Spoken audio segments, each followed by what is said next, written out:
Salut, c'est Steven et à la fin de cette vidéo, vous saurez comment faire un beau timelapse.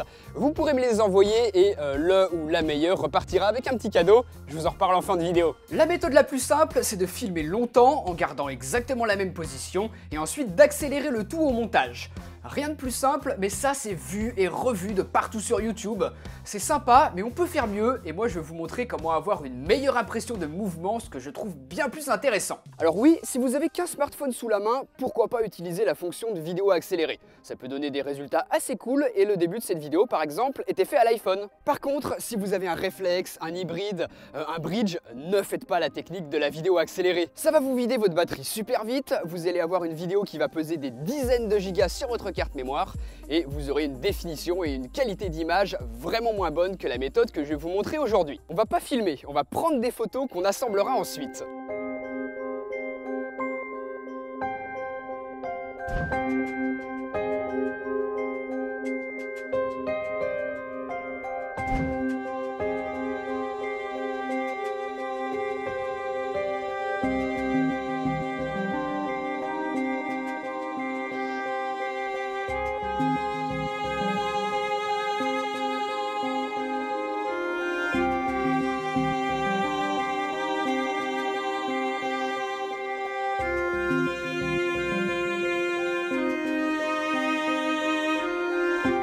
Donc je vais vous donner ma technique pour faire un timelapse. Je sais qu'il y en a plusieurs, moi en tout cas c'est celle-ci que j'utilise, c'est celle que je trouve la plus efficace et qui me donne un résultat qui me satisfait totalement. Première chose, et c'est indispensable que vous utilisiez un smartphone ou un appareil photo, il faut qu'il reste bien stable tout au long du timelapse. Pour ça, vous pouvez par exemple le poser sur une surface plate si vraiment vous êtes en galère, que c'est un timelapse totalement improvisé et que vous n'avez pas de trépied avec vous. Mais sinon, utilisez-en un, ce sera beaucoup mieux. Et ça peut aussi être un GorillaPod, pourquoi pas, c'est moins encombrant et ça fera parfaitement l'affaire. J'en ai utilisé plusieurs que vous avez pu voir depuis le début de cette vidéo. Si jamais ça vous intéresse, je vous mettrai les liens en description de vidéo. C'est du matériel que j'utilise depuis des années qui marche super bien. Pour le boîtier, moi je vais utiliser le Canon 600D avec un 18-55. C'est l'objectif de kit et aujourd'hui tout ça doit valoir même pas 500 €. Donc vraiment pour vous montrer que c'est pas du tout nécessaire d'avoir un appareil qui coûte une fortune pour faire un timelapse sympa. L'important ça va surtout être votre choix de composition d'image pour que les mouvements qu'il va y avoir rendent le timelapse intéressant. Moi vous avez vu que par exemple j'ai choisi d'avoir des nuages qui se déplacent, des gens qui bougent, ce genre de choses. Pour les réglages de votre boîtier, on va bien évidemment se mettre en manuel. On peut désactiver la stabilisation, on est sur trépied et c'est pas forcément nécessaire. Par contre, on désactive l'autofocus, ça c'est indispensable. Ne shootez pas avec l'autofocus. Vu que l'on va faire plein de photos sur une période de temps assez large et qu'au fur et à mesure que l'on fait des photos, notre sujet va changer, il va y avoir du mouvement, et ben on ne veut surtout pas prendre le risque que notre focus soit fait à un endroit puis à un autre sur la photo suivante. Ça donnerait un résultat final absolument affreux. Donc absolument pas d'autofocus, oubliez ça. Pour les autres réglages, et je préfère le préciser, même si j'espère qu'ici personne ne le fait, ne shootez pas en JPEG ou tout autre format compressé, préférez le RAW. Ensuite, réglez tout le reste des paramètres de votre boîtier en manuel. Balance des blancs manuels pour être sûr de ne pas avoir de gros changements en plein milieu de notre timelapse. Paramétrez ça en fonction du moment de la journée auquel vous shootez.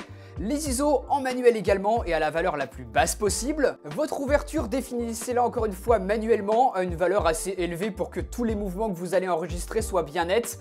Moi en général je me mets entre F4 et F8. Et enfin pour la vitesse, à vous de voir en fonction du résultat final que vous allez souhaiter pour votre timelapse. Sachant qu'en choisissant une valeur assez basse, vous pourrez obtenir ce flou de mouvement que moi j'aime beaucoup et qui donne une meilleure impression de vitesse, ce qui je trouve est quand même le but d'un timelapse, représenter le temps qui passe. Par contre, si vous voulez vous amuser à jouer avec la vitesse en pleine journée, vous aurez besoin d'un filtre ND. Ensuite, pour prendre nos photos, on ne va pas appuyer sur le déclencheur à chaque fois.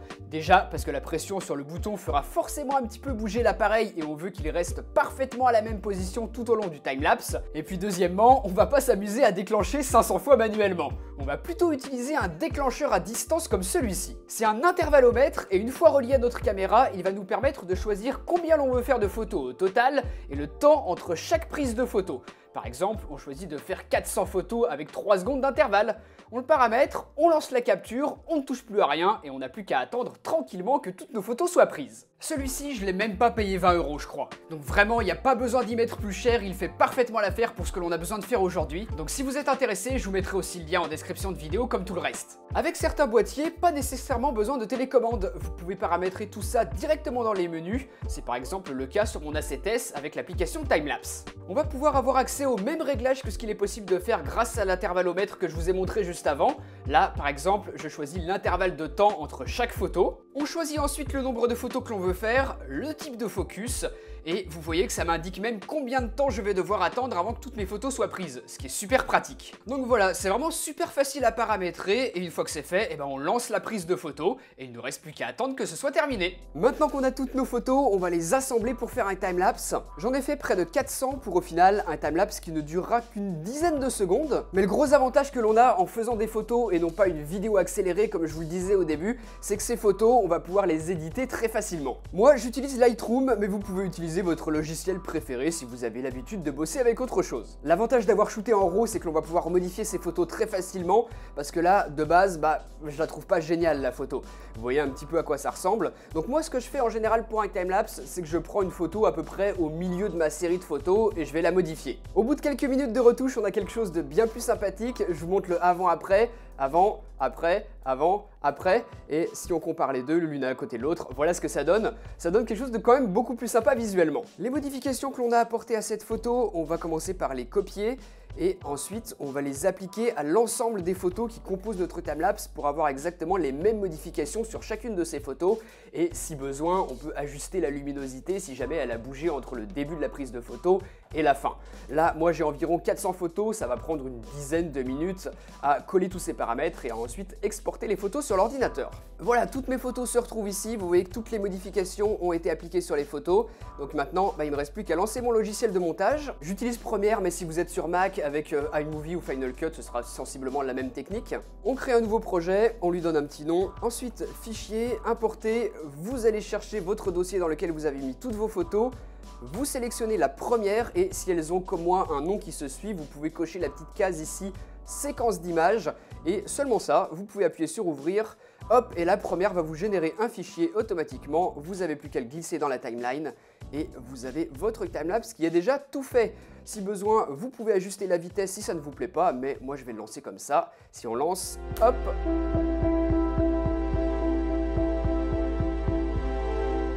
Donc voilà comment faire un timelapse, vraiment tout simple. Une fois que vous maîtriserez déjà bien ça, vous pourrez faire des timelapses un petit peu compliqués, en passant du jour à la nuit par exemple, en utilisant LR Timelapse ou en mettant du mouvement lors du shooting avec un slider par exemple. Je suis curieux de voir ce que vous allez faire, donc allez-y, envoyez-moi vos timelapses. Vous pouvez les partager sur le post sur ma page Facebook qui se trouve juste en dessous en description de vidéo, ou alors sur Twitter ou sur Instagram en utilisant le hashtag StevenTimelapse. Je regarderai tout ça et pour celui ou celle que j'aurai trouvé le meilleur, j'ai un petit cadeau. Je vous offre la nouvelle Wonderboom d'Ultimate Ears, c'est une enceinte Bluetooth waterproof et qui balance un gros son à 360 degrés.